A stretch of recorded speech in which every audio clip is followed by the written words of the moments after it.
David, you're committing treason. Your conversion is a threat to national security. The words of the Secret Service director echoed through the armored room of the White House like a death sentence. I stood there uniformed, medals on my chest, being interrogated like a terrorist. Outside, the media was already speculating about the presidential pilot who became an Islamic radical. But they didn't know the truth. They didn't know about that night over Afghanistan when something supernatural happened at 40,000 feet altitude. They didn't know about the voice I heard through Air Force One's communication systems. A voice that came from no control tower. And they definitely didn't know about the third sign that Allah gave me inside the Oval Office itself in the presence of the president. 3 experiences that changed everything. A military career destroyed. A soul found.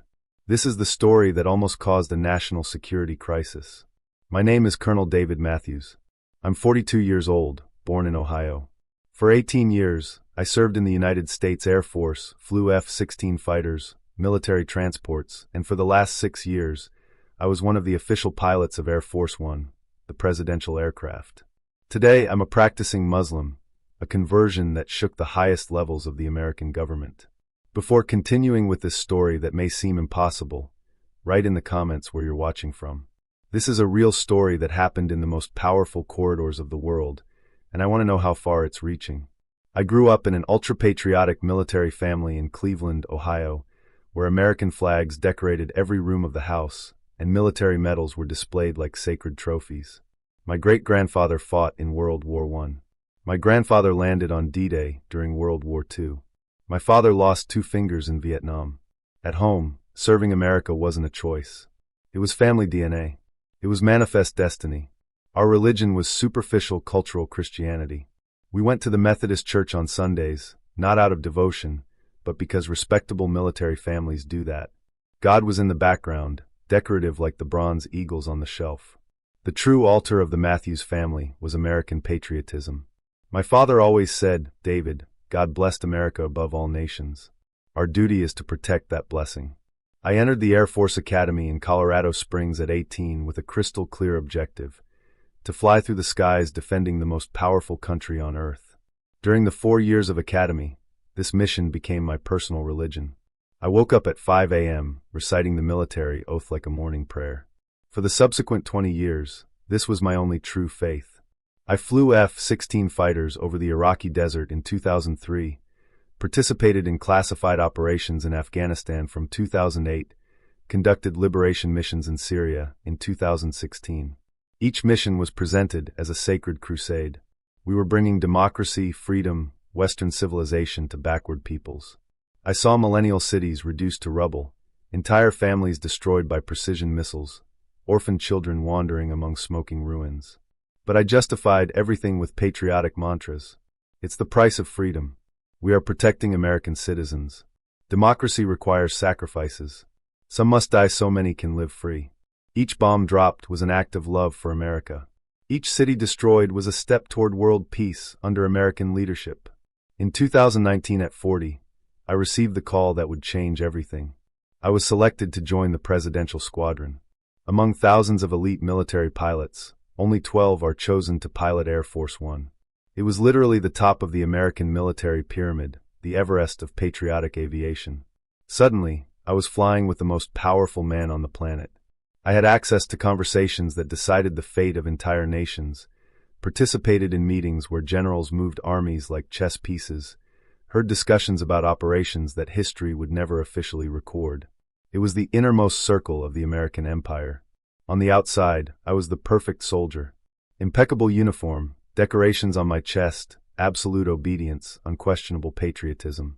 Colleagues called me Captain America of the Heights. Superiors praised me as the pilot who represents the best of America.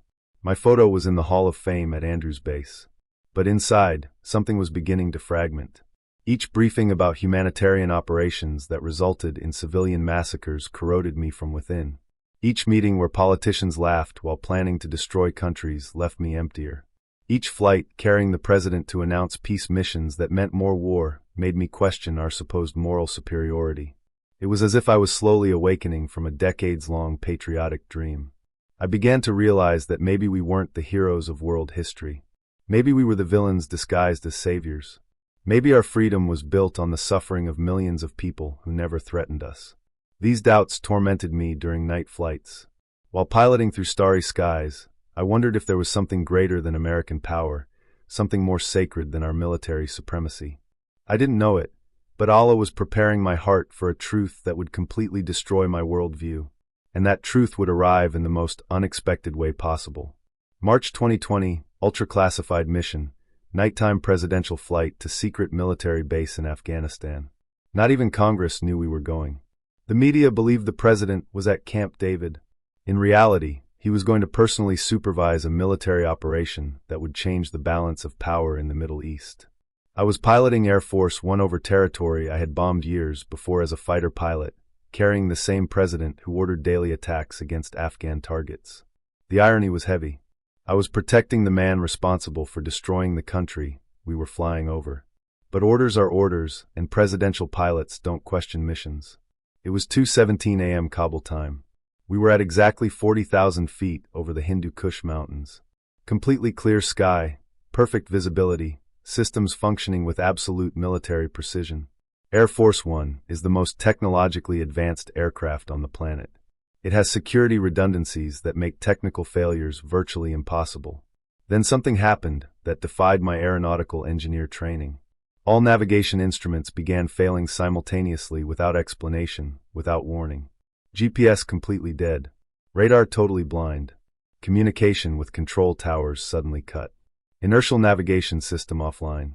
Emergency backup not responding. This simply doesn't happen on Air Force One. We have backups of backups of backups. Independent systems operating on different frequencies. Redundancies that have made this aircraft indestructible for decades.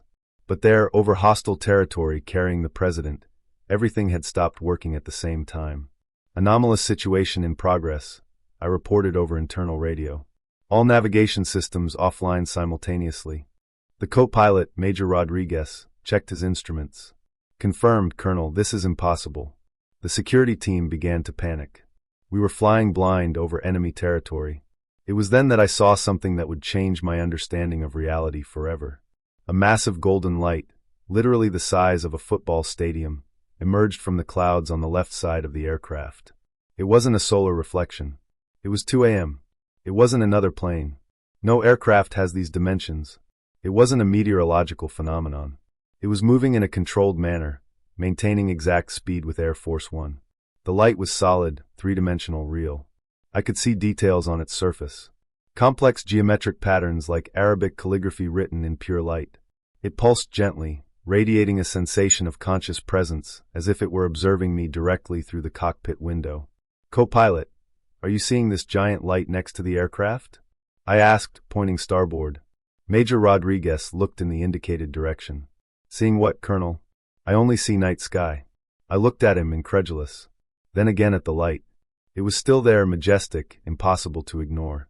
This massive golden light. How are you not seeing it? Rodriguez looked at me worried. Colonel, there's nothing there. Maybe it's flight fatigue.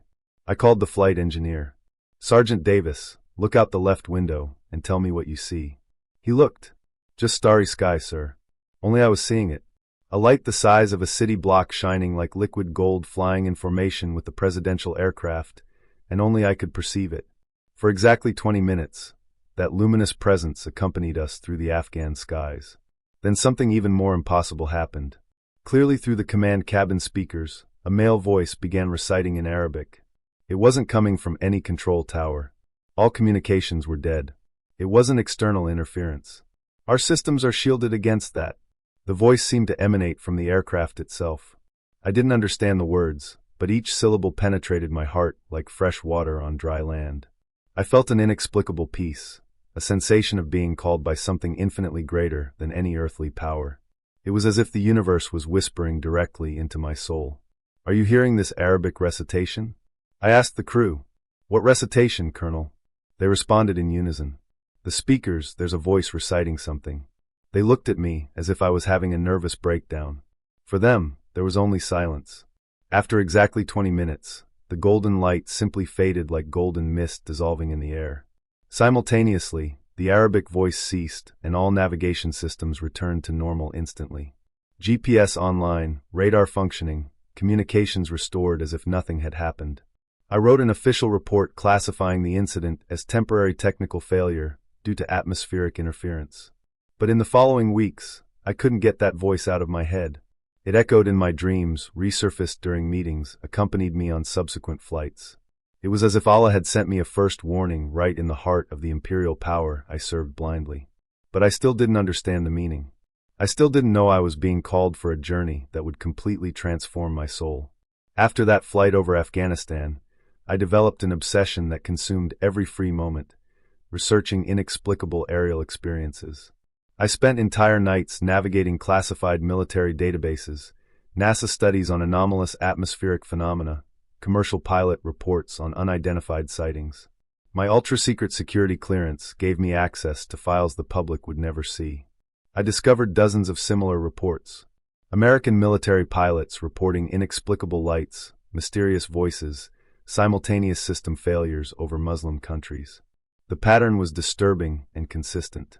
Colonel James Parker, F-18 over Syria, 2018. Golden light accompanied aircraft for 15 minutes. Only pilot reported sighting. Major Susan Chun, military transport over Iraq, 2019. Unidentified voice in Arabic through communication system. Crew heard nothing. Captain Robert Hayes, mission over Pakistan, 2020. Instruments failed simultaneously. Spherical light observed during event. Even more disturbing, all these pilots were subsequently transferred to remote bases, removed from sensitive operations, some forced into early retirement for psychological instability. The military pattern was clear. Supernatural experiences resulted in career end. The Arabic voice I heard tormented me incessantly. During briefings at the Pentagon, it echoed in my mind. During official dinners at the White House, I heard it whispering. I began listening to Quran recordings on YouTube at 3 a.m. using headphones, trying to identify if it was something I had heard before. My search became methodically obsessive. I downloaded Arabic translation apps. I researched Quranic recitations. I studied differences between regional dialects. It was as if my soul recognized that language, even though my mind didn't understand the words. On a sleepless dawn in April 2020, I finally found it. It was the verse where Allah says He is Allah the One. When the recitation began, I felt exactly the same sensation of transcendental peace I experienced on Air Force One. Impossible to be coincidence. My heart recognized those words as absolute truth. It was then that I met Captain Omar al-Mansouri, a pilot of Iraqi origin naturalized American who had joined the Air Force 3 years before. He was discreetly practicing Muslim, careful not to reveal his faith due to systemic military prejudice against Muslims post 9/11. Omar was brilliant, graduated in aerospace engineering from MIT, experimental test pilot, specialist in advanced systems. But I noticed he carried a deep sadness in his eyes, as if he was constantly hiding part of his identity. "Dave," he told me during a break between missions, "you seem like a man looking for answers that America can't give." I recognized that look. It's the same I had before accepting who I really am. His words penetrated deeper than any military briefing. I decided to trust him. I told him about my flight experience, the golden light, the Arabic voice, the systems failing simultaneously. I expected him to think I was suffering a nervous breakdown, that he would recommend psychiatric evaluation, that he would consider me inadequate for sensitive operations. Instead, Omar smiled with a deep understanding that surprised me. "Brother, maybe Allah is calling you. He works in mysterious ways, especially with those He wants to awaken from spiritual sleep. Your experience isn't madness. It's a gift."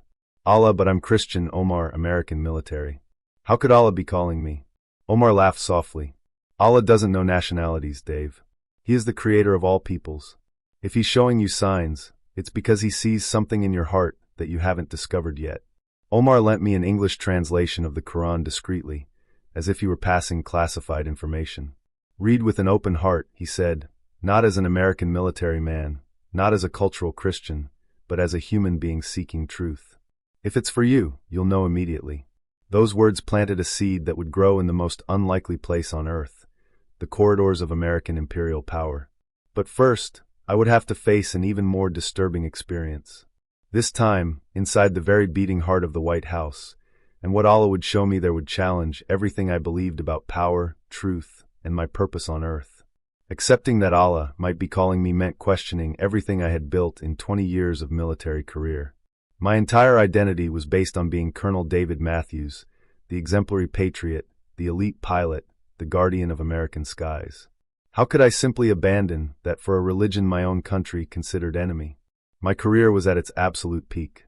I had access to the nation's most confidential secrets, participated in decisions that affected millions of lives, was respected by the most powerful generals in the Pentagon.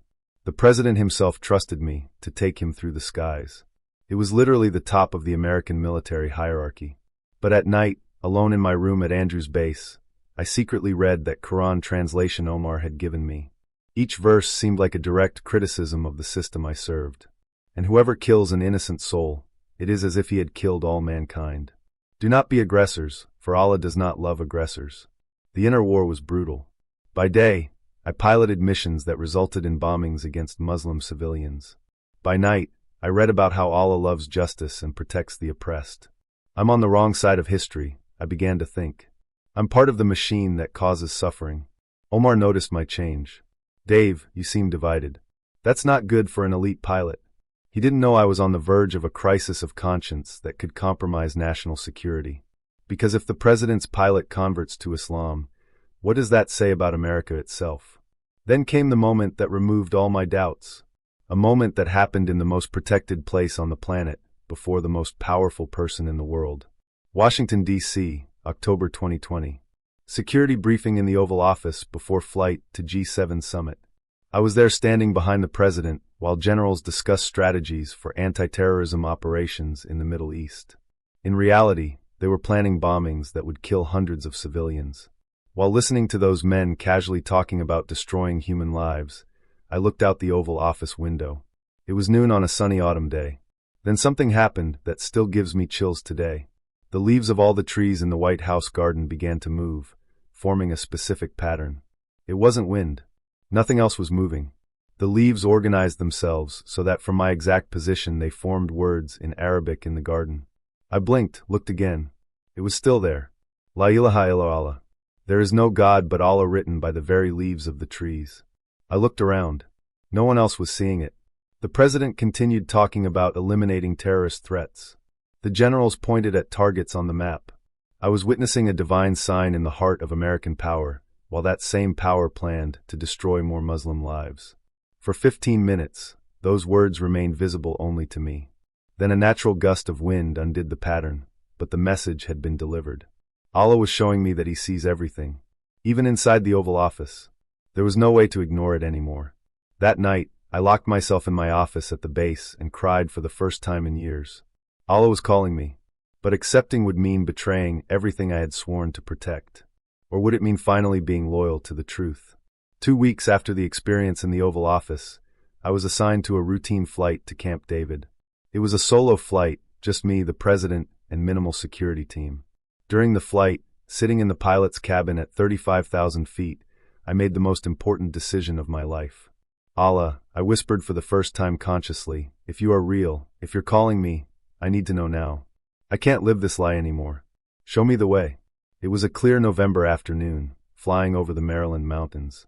What happened next convinced me definitively of the existence of the divine. All of Air Force One's communication systems began transmitting simultaneously the same thing. Quran recitation in Arabic. It wasn't coming from any control tower. It wasn't external interference. It was as if the aircraft itself was reciting. For 20 minutes while flying the presidential plane, I heard the most beautiful Quran recitation I've ever heard in my life. It was the same verse I had heard on the first flight. Say He is Allah, the one Allah, the eternal absolute. He begets not, nor is He begotten, and there is none like unto Him. Tears streamed down my face while I piloted. I knew Allah had answered in the clearest way possible. When we landed at Camp David, I waited for everyone to leave the aircraft. Alone in the cabin, I prostrated myself the best way I could and pronounced, Ashhadu an la ilaha illa Allah wa ashhadu anna Muhammadan Rasul Allah. Colonel David Matthews had died in that cabin. Dawood Mikhail had been born. But I had no idea of the storm I was about to face. For 3 months, I kept my conversion secret while continuing to pilot Air Force One. But hiding your faith from Allah is almost impossible. You change inside in ways you can't disguise. I began performing prayers at the correct times, even if it was in the presidential aircraft's bathroom. One day, General Thompson, my direct superior, called me for a private conversation. "Dave, you've been different, more reserved. Some colleagues reported that you questioned certain military operations. Is there something we need to know?" It was the moment of truth. "General, I converted to Islam 3 months ago." The silence that followed was deafening. The expression on his face changed from curiosity to absolute horror, as if I had confessed to being a double agent. "Do you understand what this means, soldier? You have access to ultra-classified information. How can we trust someone whose loyalty is now divided?" Within 48 hours, I was removed from all functions related to Air Force One. Within a week, I was being investigated by the FBI, CIA, and Secret Service. Daily interrogations about my radicalization, psychiatric analyses to determine my mental stability, complete investigation of my contacts and communications. The media found out, and it was a national circus. Presidential pilot becomes Muslim. National security threat. How did a terrorist get so close to the president? Security failure puts America at risk. In 3 days, I became the most hated Muslim in America. Omar, the pilot who lent me the Quran, was also investigated and transferred to a remote base in Alaska. "Sorry, brother," he told me before leaving. "I didn't imagine your conversion would cause all this. But Allah had a plan, even when everything seemed lost." If the American government was furious, my family was devastated. The call to my parents was the most painful conversation of my life. My mother, Patricia Matthews, cried on the phone for 20 minutes before being able to speak. My father, Vietnam veteran, shouted, "David, you betrayed everything our family represents. You became the enemy." "Dad, I'm nobody's enemy. I found the truth." "Truth? You joined the religion of terrorists, of the men who brought down the Twin Towers. How can you do this to your own country?" The words cut deeper than any military interrogation. My own father calling me a terrorist. My sister, Major Lisa Matthews, also military, called me crying. "Dave, you destroyed our family reputation. I'm being questioned about you every day. How am I going to explain to my daughters that their uncle became Muslim?" My younger brother simply stopped talking to me. Christmas 2020 was the loneliest of my life. For the first time in 42 years, I didn't go home. I sat alone in my apartment near the base looking at old family photos, wondering if Allah was worth all this pain. "Ya Allah," I prayed, "if this is your test, give me strength to endure because it's hurting more than I imagined possible." 6 months later, my mother appeared at my door unannounced. She had driven 8 hours from Ohio. Her eyes were red from crying so much. "David, I don't understand your religion. I don't understand this change, but you're my son, and if this brought you peace, then I want to understand." It was the beginning of a slow reconciliation. My father took longer, but eventually called me. "Son, you look more at peace than I've ever seen you. If this is what makes you well, I accept it. True love always conquers fear, but the price is always higher than we expect." In 2021, after being demoted and transferred to military transport flights, I received an unexpected mission: participate in the evacuation of Kabul when Afghanistan fell. It was ironic. The converted Muslim being sent to rescue people from the Muslim country we had helped destroy. Arriving in Kabul as a Muslim was a transformative experience. For the first time, I wasn't there as an invader, but as a brother. When the Afghan refugees discovered I was Muslim, their expressions changed from fear to hope. Aki, my brother, an elderly man, told me, "Allah sent an American angel to save us." I worked 18 hours a day evacuating families. I saw orphan children who had lost their parents in American bombings. I saw women who had lost husbands in operations I myself had piloted years before. The guilt was overwhelming, but also purifying. One night during a break between flights, I joined Afghan soldiers for Maghrib prayer at Kabul airport. While prostrating on the same earth I had bombed as a non-Muslim, I felt Allah forgive all my past sins. "Subhanallah," I whispered, "you transform enemies into brothers." A young refugee, Ahmad, 12 years old, had lost his entire family. During the flight to the US, he told me, "Uncle, my mother always said Allah has a plan for everything. Now I understand. He made you become Muslim to save us." I cried throughout the entire flight. I returned to America completely transformed. If Allah could use a former military pilot to save the same people he had helped oppress, then there's no limit to divine mercy. Today, 3 years after my Shahadah, I can say with absolute certainty, Losing my military career was the greatest blessing Allah gave me. Yes, I lost my colonel rank. Yes, I lost access to the corridors of power. Yes, I lost the respect of military colleagues. But I gained something no medal can offer: alignment with truth. I now work as a civilian pilot for a humanitarian transport company, carrying medical supplies to Muslim countries devastated by wars. It's not as glorious as piloting Air Force One, but I wake up every day knowing I'm saving lives instead of participating in their destruction. I married Fatima, a Syrian refugee doctor I met during evacuation operations. Our ceremony was at the same mosque where Omar took me to learn about Islam. It was simple, beautiful, and based on love for Allah, not military protocols. I still pilot aircraft, but now my mission is to bring hope, not bombs. Allah transformed the instrument of war into an instrument of peace. And I discovered that true national security doesn't come from destroying enemies, but from submitting to the Creator of all. For you who are watching and questioning your own relationship with power, with the system, with your life, I leave this message. Allah calls people from all places, even from the most powerful corridors of the world. For me, it was supernatural signs at 40,000 feet. For you, it might be a crisis of conscience, questioning your actions, or simply an emptiness that no success can fill. Don't ignore these signs. Don't be afraid to question everything you've served until today. Sometimes what seems like betrayal to the system is in reality loyalty to truth, and truth always liberates us, even when the price seems impossible to pay. If this story made you question your own path, share it with someone who needs to hear about courage and transformation. And in the comments, tell me what system or belief would you question if you knew there was something greater waiting for you. I want to read every response because I know Allah uses our stories to awaken other hearts.